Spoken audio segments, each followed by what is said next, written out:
औज़ुबिल्लाहिमिनश्शैतानिर्रजीम बिस्मिल्लाहिर्रहमानिर्रहीम। अस्सलाम वालेकुम प्यारे बच्चों, मैं हूं नसीर इलियास और आप देख रहे हैं अल नसीर एकेडमी। और आज की जो वीडियो है ये खसूसी तौर पे ऐसे बच्चों के लिए है जिन्होंने साइंस से अपना मैट्रिक पास किया है और साइंस से मैट्रिक पास करने के बाद वो एफएससी करना चाह रहे हैं। तो एफएससी दो तरह से आपकी हो सकती है। एक है जी एफएससी प्री इंजीनियरिंग और एफएससी प्री मेडिकल। तो जिन्होंने बायो पढ़ी है वो तो जाएंगे जी मेडिकल की तरफ, और जिन्होंने पढ़ी है जी कंप्यूटर तो वो आ सकते हैं एफएससी प्री इंजीनियरिंग की तरफ। तो एफएससी प्री इंजीनियरिंग क्या होती है, इसमें सब्जेक्ट कौन से पढ़े जाते हैं, इसके टोटल मार्क्स कितने होते हैं, प्रैक्टिकल के मार्क्स कितने होते हैं, और इसके बाद फील्ड्स कितनी है इसकी, बेतहाशा फील्ड है। इसके बाद आप गिन गिन के थक जाएंगे, इतनी ज़्यादा फील्ड है एफएससी प्री इंजीनियरिंग के बाद। तो ये वीडियो काफ़ी आपके लिए इंफॉर्मेटिव होने जा रही है, आपने पूरी वीडियो देखनी है। और जो आपके दोस्त ख्वाहिशमंद हैं कि वो किस फील्ड में जाए, अभी सोच रहे हैं, अभी डबल माइंड है, तो उनको भी ये वीडियोस भेजें तो आगे वो अपना जो माइंड है इसको टोटली क्लियर कर सकें कि इस चीज़ के कितने फ़ायदे हैं। तो सबसे पहले जी हम आपके साथ शेयर करते हैं पार्ट 1 के सब्जेक्ट। और एफएससी प्री इंजीनियरिंग सब्जेक्ट हमारे पास हैं जी पार्ट 1 के। इसमें उर्दू, इंग्लिश, इस्लामिक स्टडीज़, तर्जुमातुल कुरान, एथिक्स। तो ये 4 सब्जेक्ट ऐसे हैं जो कि हर बच्चा पढ़ता है। एफएससी, आईकॉम और आईसीएस वगैरह, और हमारे पास सिंपल एफए वाले जो है ना, ये 4 सब्जेक्ट हर बच्चा पढ़ेगा। ये इनको हम कहते हैं कंपलसरी सब्जेक्ट। ओके जी।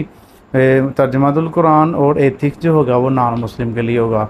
उसके बाद एफएससी प्री इंजीनियरिंग के लिए आपको यानी कि फ़र्स्ट ईयर सेकेंड ईयर जो होती है ये एक साल और 2 साल में यानी कि ये डिग्री आपकी पूरी हो जाती है। तो इसमें आपके पास चॉइस कोई नहीं होती, यानी कि वो कहते हैं यही है और यही पढ़ना है, ठीक है। यानी कि आपको कम्बिनेशन इसमें कोई नहीं मिलता, एक ही कम्बिनेशन है। जिसने भी एफएससी प्री इंजीनियरिंग करनी है उसने फिज़िक्स, केमिस्ट्री और मैथ पढ़ना है। अगर आपको केमिस्ट्री नहीं पसंद तो फिर भी आपको पढ़नी पड़ेगी, फिज़िक्स नहीं पसंद तो पढ़नी पड़ेगी, मैथ नहीं पसंद तो पढ़ना पड़ेगा। इसमें और कोई कम्बिनेशन आपके पास है ही नहीं। एफएससी प्री इंजीनियरिंग वाले पढ़ेंगे जी इंग्लिश, उर्दू, इस्लामिया स्टडीज़ यानी कि लाजमी, तर्जुमातुल कुरान, फ़िज़िक्स, केमिस्ट्री और मैथ। ये 7 किताबें आप पार्ट 1 में पढ़ेंगे और यही 7 किताबें आप पढ़ेंगे पार्ट 2 में। बस इस्लामियात लाजमी जो है उसकी जगह पे पाक स्टडी आ जाएगी, मुतालिया पाकिस्तान आ जाएगी। ओके जी, बिल्कुल क्लियर कट हो गया। 7 किताबें पार्ट 1 में और 7 किताबें पार्ट 2 में। अब जो मेन चीज़ है उसकी तरफ चलते हैं। इसके जो मार्क्स की डिस्ट्रीब्यूशन है वो किस तरह होती है। पहले नंबर पे तो आपके जो पहले 4 सब्जेक्ट आ जाते हैं ना कंपलसरी, इंग्लिश, उर्दू, इस्लामियात और तर्जुमातुल कुरान, पाक स्टडी वगैरह। इंग्लिश के 100 नंबर हैं और उर्दू के 100 नंबर हैं, यानी कि दोनों पार्ट के मिला के इंग्लिश के 200, उर्दू के 200। इस तरह पार्ट 1 में आप इस्लामिया लाजमी पढ़ेंगे 50 नंबर की, और पार्ट 2 में आप पढ़ेंगे मुतालिया पाकिस्तान 50 नंबर की। इस तरह तर्जुमातुल कुरान पार्ट 1 में 50 नंबर का और पार्ट 2 में 50 नंबर का। एथिक्स जो नॉन मुस्लिम है वो भी 50 नंबर की ये पढ़ेंगे, 100 नंबर ये हो गया। यानी कि ऊपर वाले जो नंबर आपके जो कंपलसरी सब्जेक्ट हैं वो 300 नंबर आपके ये हो गए। ओके, उसके बाद आ जाएंगे फिज़िक्स, केमिस्ट्री और मैथमेटिक्स की तरफ। तो फिज़िक्स 85 मार्क्स का होगा पार्ट 1 में और पार्ट 2 में भी 85 मार्क्स। केमिस्ट्री 85 मार्क्स पार्ट 1 और पार्ट 2 में भी। उसके बाद मैथमेटिक्स 100 मार्क्स का होगा पार्ट 1 में और पार्ट 2 में भी 100 मार्क्स का हो गया।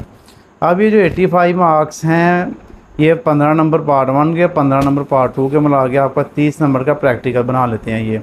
तो प्रैक्टिकल आपका ये 30 नंबर का होगा फिज़िक्स का, और केमिस्ट्री का 30 नंबर का होगा। टोटल मिला के ये आपके 60 नंबर का प्रैक्टिकल आएगा पार्ट 1 और पार्ट 2 में। तो इसके थ्योरेटिकल जिनके थ्योरी के जो नंबर है वो हमारे 570 बनेंगे। 570 पार्ट 1 के, 570 पार्ट 2 के, और इसके अंदर 60 नंबर प्रैक्टिकल के जमा किए जाएं तो टोटल मिला के हमारे पास जो 1200 नंबर है एफए पार्ट 1 का और पार्ट 2 का वो बन जाता है इस तरह। अब विदाउट वेस्टिंग आवर टाइम अब हम चलते हैं जी, इसकी जो है इम्पोर्टेंस कितनी है। इनके एफएससी जो प्री इंजीनियरिंग है, इसको करने के बाद आप क्या कर सकते हैं, बल्कि ये मैं कहूँ कि क्या नहीं कर सकते, ये आप भी इनके कह रहे हैं।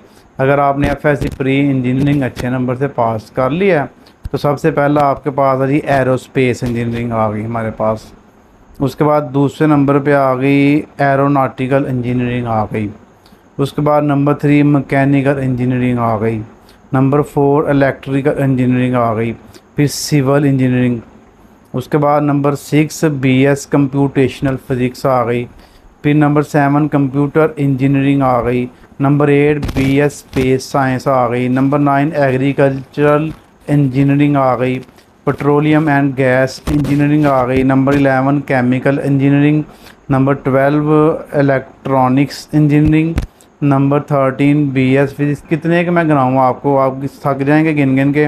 नंबर 14 बीएस नैनो टेक्नोलॉजी आ गई। Number 15 BS in computer science and information technology आ गया।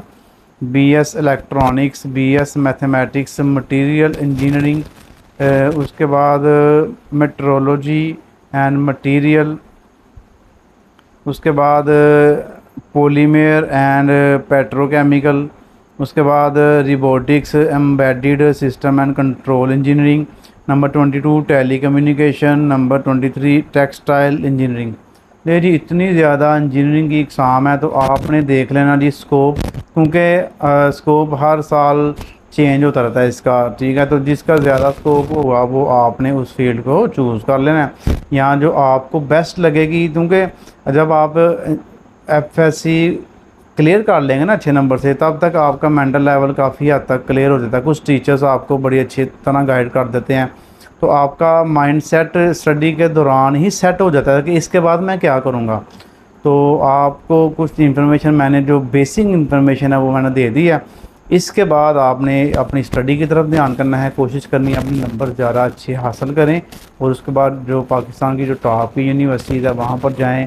अगर आपको अब्रॉड मौका मिलता है तो वहाँ पर जाकर पढ़ें और अपना वालिदैन का, अपने मुल्क का, अपने उस्ताज़ा का नाम रोशन करें, और हमें अपनी हमेशा दुआ में याद रखा करें। हम अब हमारी तरफ से जितनी इन्फॉर्मेशन है वो हम कोशिश कर रहे हैं आपको देने की।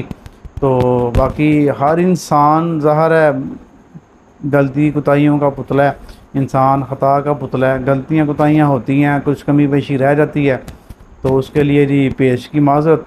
तो अपनी दुआ में याद रखिएगा। ओके जी, अल्लाह हाफिज़।